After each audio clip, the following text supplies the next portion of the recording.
Hello friends, പുതിയൊരു വീഡിയോയിലേക്ക് എല്ലാ കൂട്ടുകാർക്കും സ്വാഗതം. ഈ റിവ്യൂ ഇഷ്ടപ്പെടുകയാണെങ്കിൽ ഒന്ന് ലൈക്ക് ചെയ്തേക്കണേ. അങ്ങനെ വൈജയോട് എല്ലാ സത്യങ്ങളും പറയാൻ വേണ്ടിയിട്ട് ശ്രമിക്കുകയാണ് ശിവശങ്കരൻ. അന്നൊരു കാര്യം നടന്നിരുന്നു, നിനക്ക് ഓർമ്മയുണ്ടോ എന്ന് ചോദിക്കും വൈജയോട്. അച്ഛനെ കാണാൻ കഴക്കൂട്ടത്ത് നിന്ന് ഒരു സ്ത്രീ വന്നിരുന്നു. അത് ഓർമ്മയുണ്ട്. അവളുടെ ബ്രിജിത്ത മമ്മിയല്ലേ അന്ന് കാണാൻ വന്നതെന്ന് ചോദിക്കും. അതിന്റെ പുറകെ ഒരു നാടകം നടന്നിട്ടുണ്ട് എന്ന് പറയുമ്പോൾ നമ്മുടെ വൈജയ്ക്കൊന്നും മനസ്സിലാവാത്ത ഇങ്ങനെ സംശയത്തോടെ നോക്കുന്നു. അതെന്നതാ എന്ന് വൈജു ചോദിക്കുമ്പോൾ ആ സ്ത്രീയെ പറഞ്ഞു വിട്ടതേ ബാലചന്ദ്രനാ.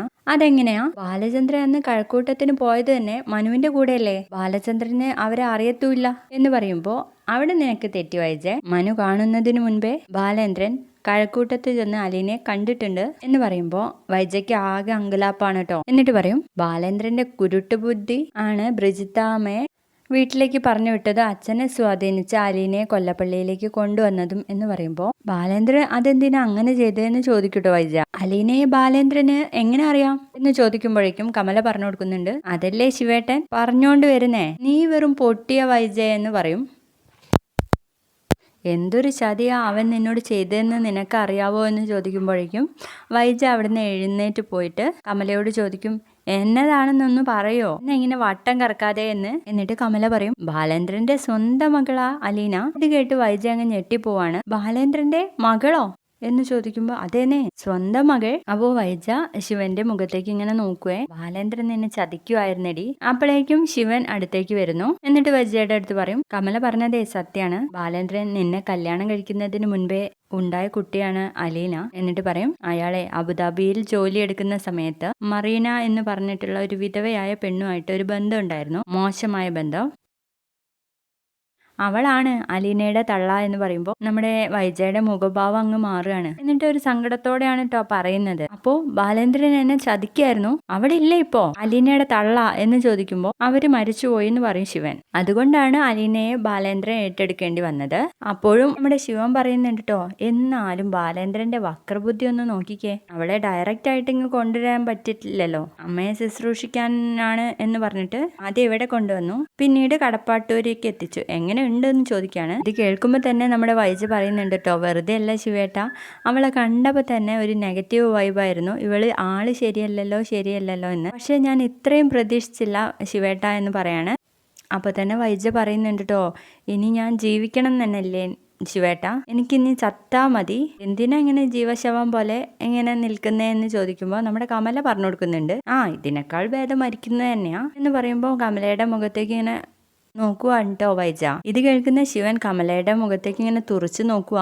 അത് കാണുമ്പോൾ തന്നെ കമല മാറ്റി പറയാണ് കേട്ടോ, അല്ല ഞാൻ പറഞ്ഞെന്നേ ഉള്ളൂ, ചെയ്യണമെന്നൊന്നും ഇല്ല കേട്ടോ എന്ന്. അപ്പോൾ ശിവൻ പോയിട്ട് ആശ്വസിപ്പിക്കുകയാണ് കേട്ടോ, നീ ഇനി അവനെ വിട്ടേക്ക്, അവനോട് ഗുസ്തിക്കൊന്നും നിൽക്കേണ്ട കാര്യമില്ല, നിന്റെ മക്കളുണ്ടല്ലോ അവരെ നോക്കി ജീവിക്കാൻ വേണ്ടിയിട്ട്. അപ്പൊ തന്നെ കമല വന്നിട്ട് പറയുന്നുണ്ട്, ഇനിയിപ്പോ കടപ്പാട്ടൂരെ മഹാറാണി അവളായിരിക്കും, അധികാരവും അവകാശമൊക്കെ അവൻ കൊടുത്തു കഴിഞ്ഞല്ലോ എന്ന്. ആ സ്വത്തുക്കളൊക്കെ അവള് പതിയെ ഇങ്ങനെ അടിച്ചു മാറ്റും, നിന്റെ മക്കളൊക്കെ അവിടുത്തെ വേലക്കാരിയായിട്ട് ഇരിക്കുക എന്നൊക്കെ പറയുമ്പോൾ ആകെ ഞെട്ടിപ്പോവാണ് കേട്ടോ നമ്മുടെ വൈജ. അപ്പൊ ഇങ്ങനെ ഏറ്റിക്കൊണ്ടിരിക്കുകയാണല്ലോ നമ്മുടെ കമലയൊക്കെ. അപ്പൊ തന്നെ വൈജ പറയുന്നുണ്ട്, ഇല്ല ശിവേട്ട, എന്നെ തോൽപ്പിക്കാന്നൊന്നും ആരും വിചാരിക്കണ്ട, കൊല്ലും ഞാൻ അവളെ, ഒന്നുകിൽ ഞാൻ അല്ലെങ്കിൽ അവൾ, ഈ ഭൂമിക്ക് മേലെ രണ്ടിലൊരാൾ മതി എന്നൊക്കെ പറയാണ്. അപ്പോഴും നമ്മുടെ ശിവൻ പറഞ്ഞു കൊടുക്കുന്നുണ്ട് കേട്ടോ, നീ അബദ്ധമൊന്നും കാണിക്കാൻ വേണ്ടിയിട്ട് നിൽക്കരുത്, നിനക്ക് നിന്റെ മക്കൾ ഉണ്ടെന്ന ഓർമ്മ വേണം, അവർക്ക് മറ്റാരും ഇല്ലെന്നും കൊല്ലുമെന്നും ചിലപ്പോൾ കൊല്ലാനും നമുക്കൊരു മടിയില്ല, പക്ഷേ അതിന് പിറകെ വരുന്നത് നീ ഓർക്കണം, പോലീസ് കേസ് കോടതി ജയില് അതൊക്കെ നിനക്ക് ഓർമ്മ വേണം എന്ന് പറയുന്നു. പിന്നെ ഞാൻ എന്ത് ചെയ്യണം ശിവേട്ട, ഞാൻ ആത്മഹത്യ ചെയ്യണോ എന്ന് ചോദിക്കുമ്പോൾ മക്കളെ മറന്ന് നീ ഒന്നും ചെയ്യരുത് എന്നേ എനിക്ക് പറയാനുള്ളൂ എന്ന് പറയൂട്ടോ ശിവൻ. അപ്പോൾ നമ്മുടെ വൈജ എന്താ ചെയ്യേണ്ടതെന്ന് അറിയാത്തൊരവസ്ഥയിലാണ് കേട്ടോ ഇങ്ങനെ നിൽക്കുവാണ്. പിന്നീട് വൈജ ചെല്ലുന്നത് അമ്മയെ കാണാനാണ്. എന്നിട്ട് അമ്മയെന്ന് വിളിക്കുമ്പോഴേക്കും വൈജയെ കാണുമ്പോൾ തന്നെ സങ്കടം വരികയാണ് കേട്ടോ മുത്തശ്ശിക്ക്. എന്നിട്ട് പറയും, എൻ്റെ വൈജയെ, എന്തൊക്കെയാ ഞാൻ ഈ കേൾക്കുന്നത്, എനിക്കിത് ഓർക്കാനും കൂടി വയ്യ, എന്നാലും എൻ്റെ കുഞ്ഞ് നിനക്ക് ഇങ്ങനെ ഒരു ഗതി വന്നല്ലോ എന്ന് ചോദിക്കുമ്പോഴേക്കും വൈജ അങ്ങ് അടുത്തേക്ക് വരികയാണേ. എന്നിട്ട് പറയും, ഞാൻ അമ്മയോട് അന്നേ പറഞ്ഞതല്ലേ അവള് ശരിയല്ല എന്ന്, ആരും വിശ്വസിച്ചില്ലല്ലോ, എങ്കിലും അവൻ ഇത്രയും വലിയ ചതിയൊക്കെ നിന്നോട് ചെയ്യാനാവുമെന്ന് ഞാൻ ഓർത്തില്ല എൻ്റെ കുഞ്ഞെ എന്ന് പറയണേ. അപ്പോഴും സങ്കടത്തോടെ നമ്മുടെ വൈജ പറയുന്നുണ്ട് കേട്ടോ, ഞാൻ ഈ കല്യാണം വേണ്ട എന്ന് പറഞ്ഞിട്ടും നിങ്ങളാരും കേട്ടില്ലല്ലോ എന്ന് ചോദിക്കുമ്പോൾ നമ്മുടെ മുത്തശ്ശി പറഞ്ഞു കൊടുക്കുന്നുണ്ട് കേട്ടോ, ഇനി വൈജ നമ്മൾ എന്ത് ചെയ്യും, അവളെ പുറത്താക്കാൻ വേണ്ടിയിട്ട് പറ്റത്തില്ലല്ലോ. ഇനി ആർക്കും അറിയത്തില്ല ഇനി എന്താ ചെയ്യേണ്ടതെന്ന്. ഞാനിനി എന്നാ ചെയ്യേണ്ടതെന്ന് വൈജ ചോദിക്കുന്ന നേരത്തെ മുത്തശ്ശി പറഞ്ഞു കൊടുക്കുന്നുണ്ട്, ആ ചതിയന്റെ കൂടെ നീ ഇനി എങ്ങനെ ജീവിക്കും മോളെ? അവൾക്ക് ഇനി പേടിക്കാനൊന്നുമില്ലല്ലോ, ആ വീടിനി അവളുടെ വീടല്ലേ, എനിക്ക് അവളെ കൊല്ലാൻ വേണ്ടി തോന്നുക എന്ന് വൈജ പറയുന്ന നേരത്ത് മുത്തശ്ശി പറഞ്ഞു കൊടുക്കുന്നുണ്ട് കേട്ടോ, മോളെ എങ്ങനെയെങ്കിലും നീ അവിടെ പിടിച്ചു നിൽക്കാൻ വേണ്ടി നോക്ക്, അമ്മയ്ക്ക് വേറെ ഒന്നും പറയാനില്ലടി എന്ന് പറഞ്ഞിട്ട് കരയണേ. ഞാൻ പോവാ അമ്മേ എന്ന് പറഞ്ഞിട്ട് വൈജ അങ്ങ് പോവാണ്. അങ്ങനെ മുത്തശ്ശിയുടെ അടുത്ത് യാത്ര പറഞ്ഞിറങ്ങുന്ന വൈജ നേരെ പോവാണ് കേട്ടോ കാറിൻ്റെ അടുത്തേക്ക്. അപ്പോഴേക്കും നമ്മുടെ ശിവനും കമലയൊക്കെ കൂടി അങ്ങോട്ടേക്ക് വരുന്നുണ്ട്. അപ്പോൾ വൈജ പറയുന്നുണ്ട് കേട്ടോ, ശിവേട്ടാ ഇനി ഒരു ഇഞ്ച് പോലും പിറകോട്ടില്ല, ഞാൻ അങ്ങനെ വിട്ടാൽ പറ്റത്തില്ലല്ലോ, ഇനി എനിക്ക് മുന്നും പിന്നെ ഒന്നും നോക്കാനില്ല എന്ന് പറയുമ്പോൾ നീ എടുത്തു ചാടി ഒന്നും ചെയ്യല്ലേ വൈജ എന്നാണ് കേട്ടോ പറയുന്നത് ശിവൻ. എന്നിട്ട് ശിവൻ പറഞ്ഞു കൊടുക്കുന്നുണ്ട്, നീ ബാലേന്ദ്രന്റെ അടുത്ത് സംസാരിക്കുക എന്ന് പറയുമ്പോൾ ഞാൻ സംസാരിക്കാൻ തന്നെയാണ് പോകുന്നത്, ബാലേന്ദ്രന്റെ ഭാര്യയായിട്ട് ഇരിക്കാനല്ല, ബാലേന്ദ്രൻ എന്റെ ഭർത്താവായിട്ട് ഇരിക്കണോ എന്ന് ഞാനൊന്ന് തീരുമാനിക്കട്ടെ എന്ന് പറഞ്ഞ് അങ്ങ് പോവാണ് കേട്ടോ. അങ്ങനെ വൈജ കാറെടുത്ത് പോകുമ്പോൾ തന്നെ മനു അവിടേക്ക് വരികയും മനു ആന്റി ആന്റി എന്ന് വിളിക്കുമ്പോൾ നോക്കാതെ അങ്ങ് പോവാണ് കേട്ടോ.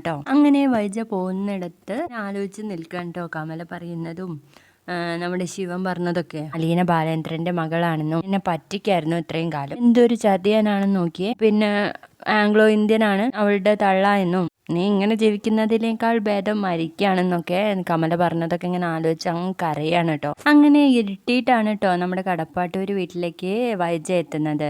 അപ്പോൾ ബബി ആയിരിക്കും വാതിൽ തുറന്നു കൊടുക്കുന്നത്. അമ്മ എന്താ കൊല്ലപ്പള്ളിയിൽ നിന്ന് പോന്നിട്ട് കുറേ നേരമല്ലോ, എന്താ എത്ര നേരമായിട്ട് എവിടെയായിരുന്നു എന്ന് ചോദിക്കും. അപ്പോൾ വൈജ ഒന്നും പറയില്ല കേട്ടോ. വൈജ പറയും, ബാലേന്ദ്രൻ ഉണ്ടോ അവിടെ? ഇല്ല, പുറത്തേക്ക് പോയി. അവളുണ്ടോ കൂടെ എന്ന് ചോദിക്കുമ്പോൾ ഇല്ല, അവൾ റൂമിൽ കാണുമെന്ന് പറയുമ്പോൾ അലീനയെ കാണാൻ വേണ്ടിയിട്ട് റൂമിലേക്ക് പോവാണ് കേട്ടോ വൈജ. ആ സമയത്ത് ഡോറ് തുറക്കുന്ന സമയത്ത് അലീനയാണെങ്കിൽ തുണി മടക്കി വെച്ചുകൊണ്ടിരിക്കുകയായിരിക്കും. അപ്പോഴേക്കും അങ്ങ് തുറച്ച് നോക്കിയിട്ട് അങ്ങ് ചെല്ലാണ്. എന്നിട്ട് അലീനയോട് പറയും, നീ എന്തിനാടി വന്ന നാൾ മുതൽ ഇത്രയും ദിവസം നാടകം കഴിച്ചേ? ഞാൻ എന്ത് നാടകം കഴിച്ചെന്നാന്ന് ചോദിക്കും.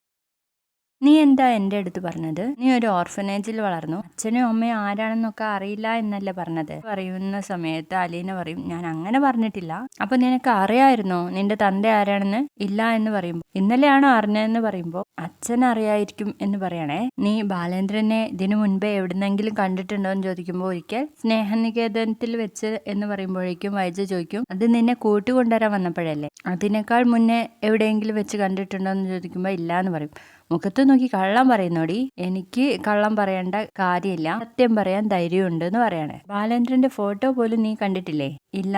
നീ ബാലേന്ദ്രന്റെ മോള് തന്നെ ആണോടി എന്ന് ചോദിക്കുമ്പോൾ ജനിച്ചു പോയ ഒരു കുറ്റം മാത്രമേ ഞാൻ ചെയ്തിട്ടുള്ളൂ മാഡം, അതും എന്റെ കുറ്റമല്ല, ജനിപ്പിച്ചവരുടെയാ.